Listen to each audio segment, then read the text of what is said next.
Hello, I'm Josie Grace, and welcome back to the Old Radio Shows here on YouTube.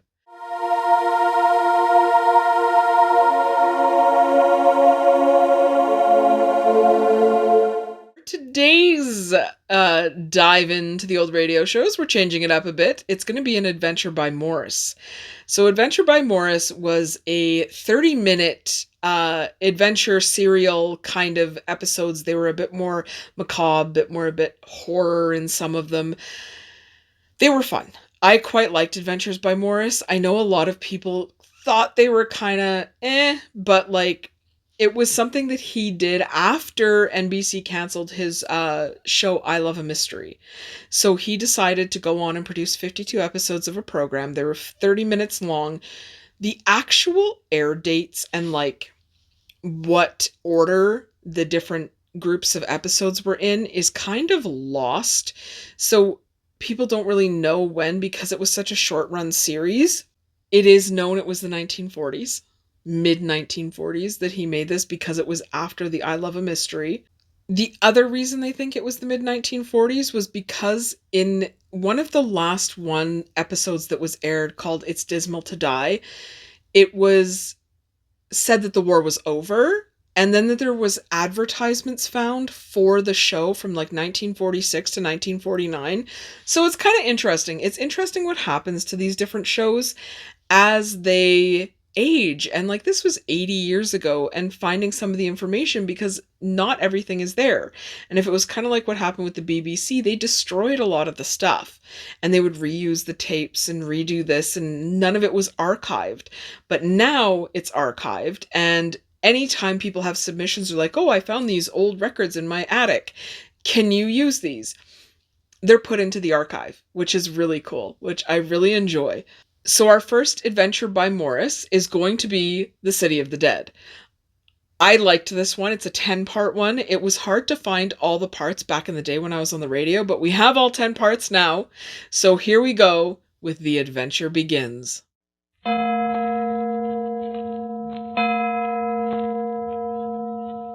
Adventures by Morse. Carlton E. Morse presents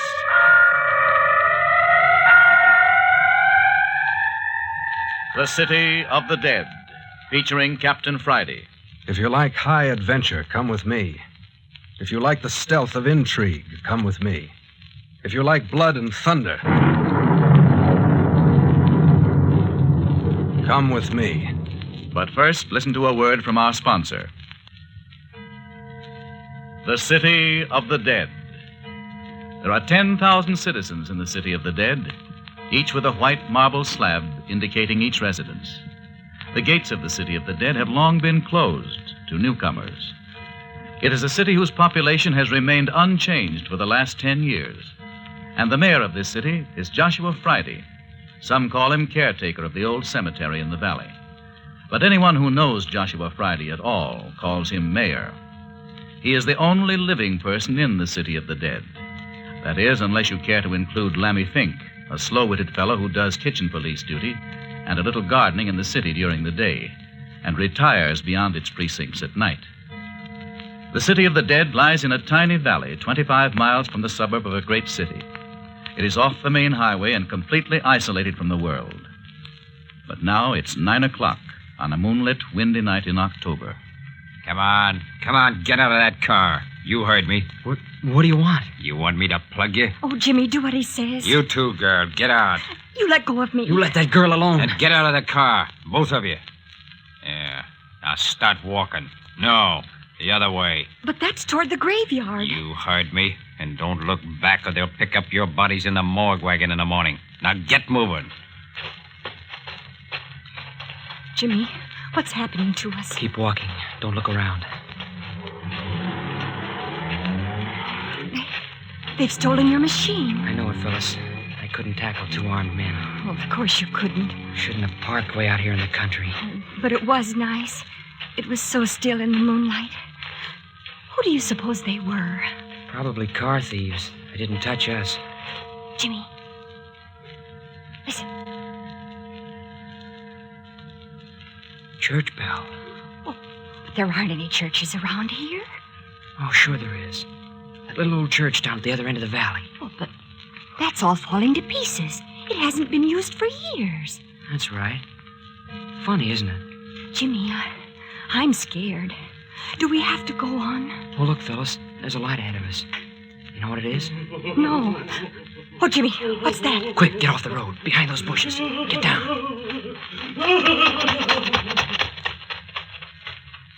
Oh, Jimmy. Jimmy, what was that? What was... Shh. Oh, I wish we were home. Don't talk so loud, Phyllis. That fella acted as though he were being chased. Chased? Listen. You don't hear anything, do you? No. I mean, come on. Keep on the grass. Oh, where are we going? You saw that light. I just remembered that the caretaker of the City of the Dead lives around here somewhere. That must be his place. Oh, I don't like that name. What? City of the Dead? Yes. Graveyard's bad enough.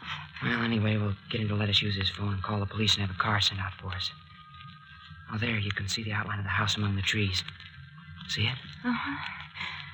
Looks awfully lonesome, doesn't it? Mm. Look. What are those? We're inside the City of the Dead. Those are the tombstones glistening in the moonlight. I don't like it, Jimmy. Oh, here's the door.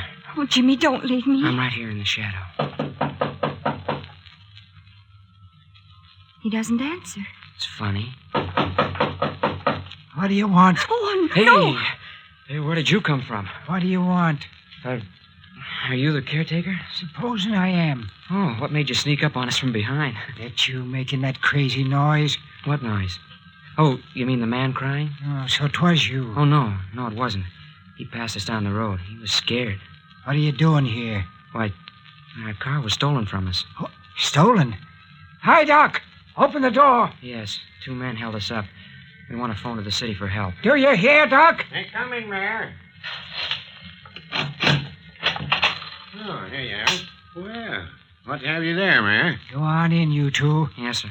Lock up again, will you, Doc? Sure. Were they the ones picking up the rumpus? Yeah, tell a queer story. Here, you two, sit down. Said the car was stolen, Doc. Who stole it? Well, I don't know, just 2 gunmen. Yeah. Here, Mayor. You better let me do the questioning. We'll get further. Go ahead. What's your name, son? James Parker, sir, and this is Miss Phyllis Carroll. How do you do, Miss Carroll? Now, Mr. Parker, as I understand, you and Miss Carroll were out riding this evening. Uh-huh. We were parked down the road near your house. Parked? What for? No, Mayor. Well, it looks suspicious to me, Doc. With all these other goings on. No, you just don't understand the modern young folk, Mayor. You'd better let me do the talking. Now then, you were parked on the edge of the road, I take it? Yes, sir. And then what happened? Well, 2 men suddenly appeared, one on each side of the car, and told us to put up our hands and get out of the car. They were armed, you say? Yeah, both of them. When we got out, they told us to keep walking in the direction of the graveyard. What's that? Oh, son, don't ever say that word again in front of Mayor Friday. This is the City of the Dead. Oh, yes, sir. Sorry. Now, go on. Well, just as we saw the light in the caretaker's... It's Mayor, son. Mayor. Yes, sir. Just as we saw the light in the mayor's house, we heard someone coming down the road as hard as he could run. He was scared. Hysterical, huh? Yes, sir, he was. Crying and sobbing. Oh, Jimmy, you forgot about the bell. Bell? Yes, the church bell. It seemed to come from down at the other end of the City of the Dead. I guess it was from the old church down there. You hear that, Mayor? There ain't been no bell in them ruins for 10 years, Doc. No bell? But we heard it. But I tell you Never that... mind, Mayor. Now then, son, what happened after that? Well, after the man ran by, we waited a few moments, and we came to the door and knocked. That's all. Oh, I see. What do you make of it, Mayor? Don't like it. Think they're lying. But we're not. Listen, let me call up the police. Police? The police? Listen, I'm mayor of the City of the Dead, and what I say goes. Yes, sir. And I ain't never had any police in this city, and I ain't never gonna have. And besides, there isn't any telephone here. But I saw a telephone wire. Son, you heard me say there was no telephone here. Well, but I've got to let my mother know. I'm sorry, Miss Carroll. It seems to be fate. But what are we going to do? No one ever comes by this way. Well, Mayor Friday will put you up for the night, I think. He has a couple of extra rooms, eh, Mayor? Huh? Oh, sure. Oh, but I've got to get home tonight. Now, Miss Carroll, you better just take it all as an adventure and make the best of it. Isn't that right, son? Yeah, I guess so. Maybe if we started to walk back, we could pick up a ride when we hit the main highway. No. We couldn't think of letting you do that. You simply must accept Mayor Friday's hospitality. Now, I'll tell you what. While the mayor is fixing up your rooms, I'll brew us a cup of coffee. But I don't want any Oh, coffee. tut, tut. Of course you do. Yeah, there's still a fire in the kitchen stove. And the kettle's almost to a boil. We'll have coffee in a jiffy. But I want to go home. Don't say any more, Phyllis. Jimmy, what does it mean? I don't know. Something's up. I don't get it, but we better play up to him. Pretend like you thought nothing was the matter. Well, are we prisoners? Looks like it.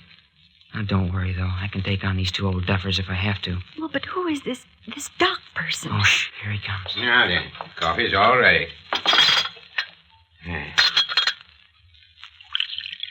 There you are, Miss Carroll. Thank you. Yeah, and there you are, Mr. Parker. Oh, thank you, sir. And here's some buns. They're better if they're hot, but they'll do for this sort of a snack. Oh, no, thank you. I'll just have coffee. Sir, I thought that Mr. Mayor Friday lived here alone. And you wonder who I am, eh? Well, I'm what your city doctors would call an old codger, I'm afraid. Just an old country doctor. Doc Tuner is what we call me. But I wouldn't think they'd need a physician in the city of the dead. Oh, no. The city of the dead isn't my seat of practice. That is, I should say it wasn't my seat of practice. You see, son, I'm retired now. All my patients are dead. Dead? All of them? Well, it's this way, young folks. I was a family doctor and had my little practice and was like a member of each family that I doctored. I knew all the little troubles and every pain of each of my patients. Never seemed to hanker to add new patients to my clientele, especially as I grew older. More coffee, Miss Carroll? It does taste good. Well, as time went on, I found myself laying more and more of my patients to rest in the city of the dead. But there hasn't been anyone buried in the city of the dead for the last 10 years. Well, this was years ago, son. Well, finally, about 10 years ago, I discovered that all the families I'd doctored were either dead or had moved away. As that I hadn't added any new patients, I was a doctor without a practice. But couldn't you have got more? Oh, suppose I could, but I never made a practice of it, so I didn't hanker to begin trying at my age. I was getting well along, and besides, I had enough to live on. Oh, I see. Which means that you don't see at all. Well, son, as I said, I lost the last of my patients about the time they closed the city of the dead as a burying place and opened up a newfangled cemetery over on the other side of the city. My last patient just slipped in under the bars, you might say. Last person to be buried here. All your patients are buried in this great the city of the dead? Every one of them. So you can see the city of the dead has a very soft place in my heart. I often come down here and stay a spell with the mayor. It's kind of like being with old friends. Going down there among those little white headstones brings back all the old days to me. And you just happen to be here on a visit tonight? Huh? Oh, yeah. Oh, here comes the mayor. Well, your room's just ready. Yeah, that's good. I suppose, Miss Carroll, you'd better take the first room. Mr. Parker, you take the one right next to it. That right, Mayor? Don't make no difference. Well, good night. I hope you both sleep well. I'll call you for breakfast. Good night, Dr. Tuner, and you too, Mr. Mayor Friday. Good night, son. And you, Miss Carroll. Yes. Good night. Night, Phil. Remember, I'm right next door. Night, Jim. And now you, son. Yeah. Hi. Hi out there. Hey, what do you mean by locking the door? Oh, Phyllis! Phyllis! Jimmy, is that you? Yes, Phyllis, they've locked me in and the window's barred.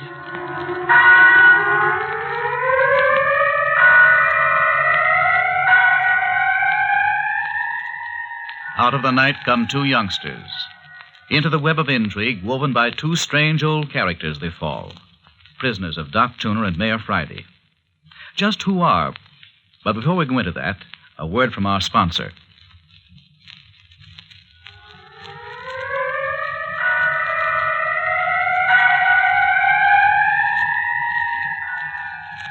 Having locked Jimmy Parker and Phyllis Carroll in adjoining bedrooms in the caretaker's cottage, old Doc Tuner and Mayor Friday are out among the gravestones investigating. Well, look here, Mayor. We won't be able to find anything down here among the graves this time of night. Yeah, moon's good. Anyway, I know every stick and stone in the city of the dead. I'll know if anybody's been prowling around. But morning will do just as well. No, it won't. I'm going to look, and if I catch anybody prowling around, well, I got my gun. But if the men got away, as those youngsters said... Rosen, they ain't telling the truth. All that nonsense about hearing a church bell. Well, the girl was telling the truth, Mayor. I know the truth when I hear it. Dang funny. Ain't no church bells within 20 miles of here. I tell you, Doc, I'm just going to raise old Ned if I catch anybody bothering any of my citizens. They come to the city of the dead to rest. and I'm going to see that they get it. No, of course, Mayor, but what gets me is why anyone should want to rob a 10-year-old grave and let... By Jove, Mayor. Huh? Well, never mind now. This is going to take some thinking over. I'll tell you when we get back to the house. Look yonder at the wisps of fog among the stones. Yeah, them's the first bits of fog sweeping down the valley. Another couple of hours and the whole city will be so thick you can cut yourself a hunk. Strange how I love this old place. Those wisps of fog remind me of rays, nice, friendly phantoms. Reckon you have the same feel about this place as me. Oh, listen. There's your church bell. But there ain't any bell, I tell you.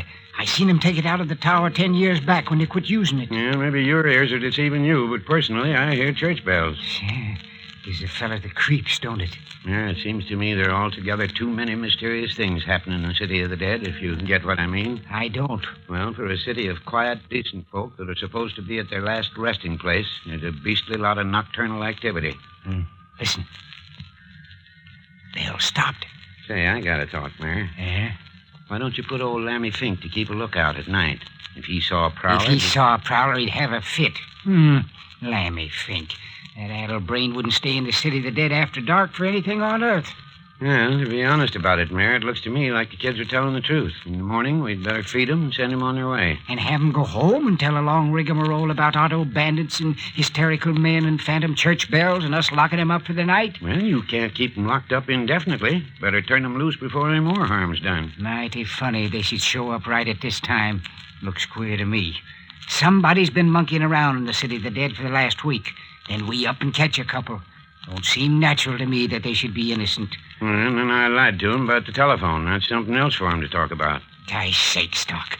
If they went to the police with all that, the city of the dead would be run over with police and thrill hunters for weeks. I ain't gonna have it. What's this? Look here. Man's cap. Yes, it's a cap, all right. Recognize it? Yes. You don't say, Mayor. Yes. Belongs to Lammy Fink. Don't tell much. Might have left it here yesterday while he was working. No, he didn't. I was by this way after he left last night. Wasn't here then. And anyway, he was working down at the other end of the city. And again, I seen him when he left after work, and he had it on his head then. Well, those are three pretty definite reasons to make us believe that Lammy Fink isn't so afraid of the city of the dead after dark as you thought. Likewise, it rather indicates that Lammy was down here tonight. I know Lammy. He wasn't down here. Not if he could help it, he wasn't. You're a stubborn fellow, Mayor. You deny their church bells even when you hear them. Now you intimate that a man's cap has arrived on the scene without reason or assistance. Well, things ain't like they should be, Doc. Something's the matter. Somebody's desecrating the city of the dead. Well, the thing to do is to question Lammy tomorrow. Shh, wait, listen. The church bell again. Say, I'm beginning to think you were right about investigating that old church. I'll go down with you tomorrow. I ain't gonna wait till tomorrow. I'm going down there now. Oh, come now, Mayor. It's getting foggier than the deuce. You won't be able to see anything. Going anyway. If there's anything there, I'll see it. Oh, what's the use of chasing phantom church bells this time of night? Don't come if you don't want to. I'm going. Well, if you're going, I might as well go, too. You ain't fidgety at your age, are you, Doc? Who, me? Blamed old fool. Come on.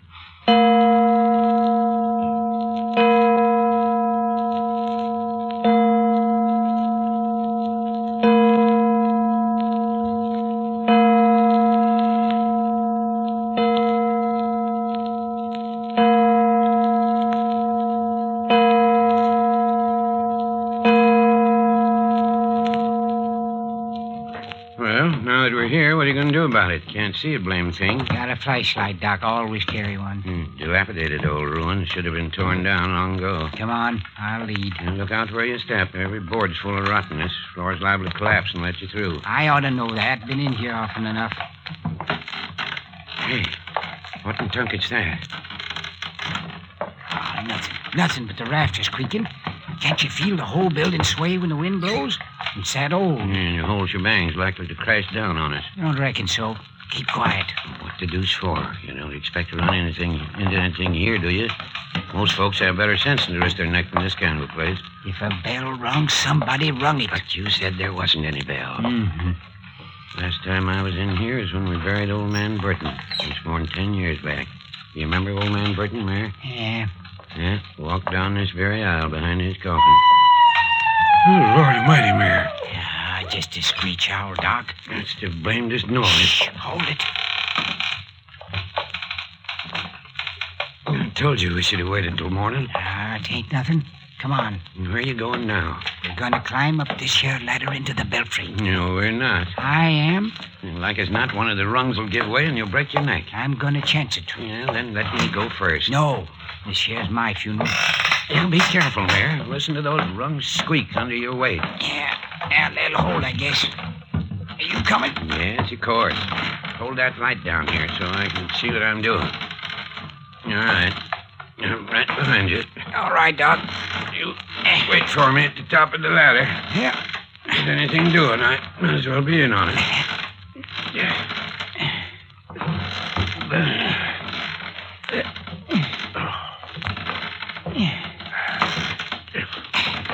All right, Doc. Yeah, except for a bad case of goose pimples. Now, I'm going to turn on the flashlight. Better crouch down in case there should be anything. I'm crouched. Mm-hmm. Look out! Look out! Huh? What's the matter? Didn't you see it? See what? Whatever made that noise? Them was pigeons. Scared the pie out of But them. I saw a shape, shadows. Yeah, just a pigeon flying around. I don't believe it. I saw something big. Oh, yeah, where is it then? Couldn't have gone down the ladder. Couldn't have jumped out of the belfry without busting its neck. Yeah, have your own way. Anyway, there isn't any bell up here. Exactly like I told you. So, you see, we had all this monkey business for nothing. You satisfied now? I heard a bell tonight. Of course you did. So did I. Well, where did it come from?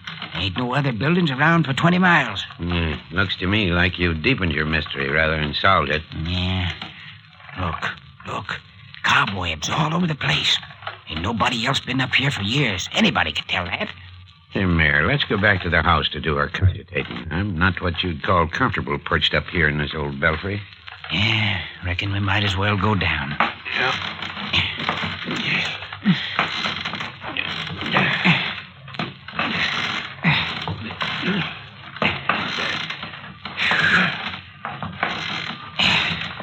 Yeah.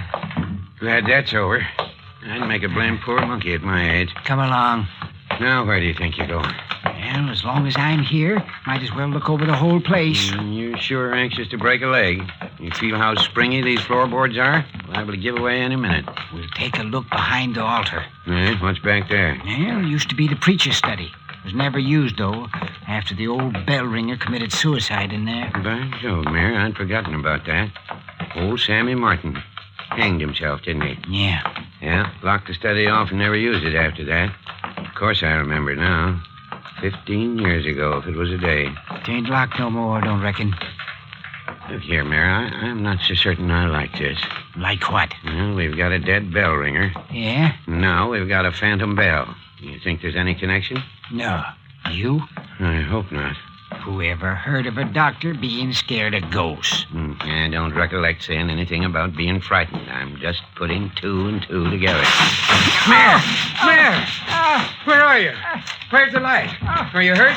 Oh, no, I'm all right. It just broke through the floor and... Hurt? Have you got the light? No, just in my shin blast this rotten place. But the light... Yes, here it is. I hung on to it.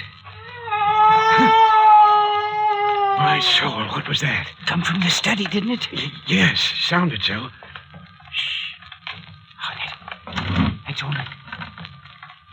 It's only the rafters. Here, help me pull my leg out of this danged hole. Well, wait a minute until I turn on the light. No, leave it off. We'll sneak up on the study. What do you mean, sneak up? Here, give me your hand. There you are. Now, look here, Mayor. I've had enough for one night. I'm gonna see what made that noise. No fat chance of sneaking up on anything after the crash you made when you fell. We'll sneak up to the door and throw it open. Yeah, and get shot for our trouble. No, we won't. Be lying flat on the floor. Yeah. Yes. Then we'll wriggle into the room. Now, listen, I'm no snake. Then we'll wait until we hear a noise. You're crazy, Mayor. Yes, maybe so. Anyway, as soon as we hear a noise, we'll flash on the light and nab whoever's there. Just as easy as that. Come on now. Don't make a sound.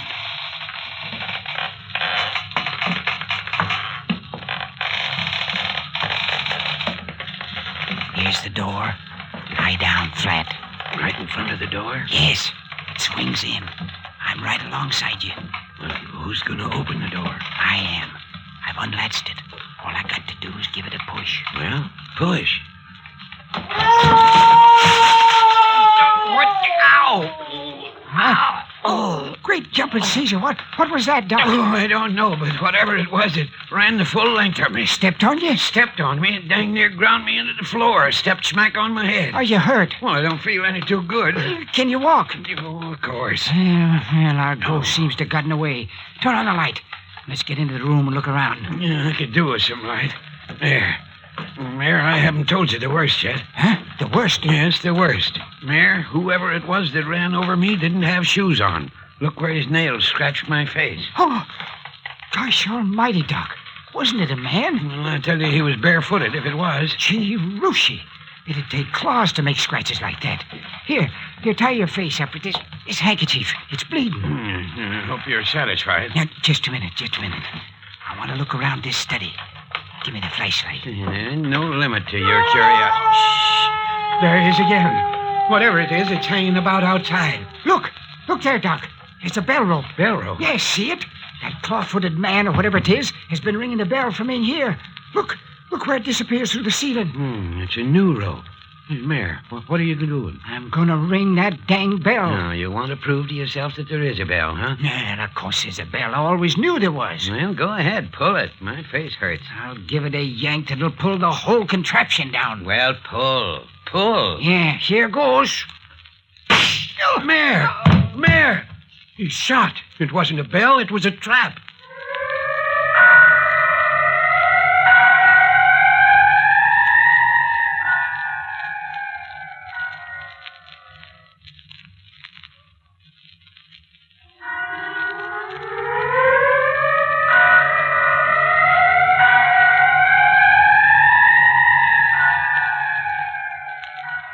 You have just heard the opening episode of The City of the Dead, especially written and produced for your sponsor by Carlton E. Morse. What is this clawfoot thing? What is the meaning of the phantom church bell? Why are Jimmy and Phyllis held prisoners? And finally, who shot Mayor Friday? And how and why? The mystery grows deeper and creepier next week with Chapter 2, entitled, I've Dug Up Something Ghastly.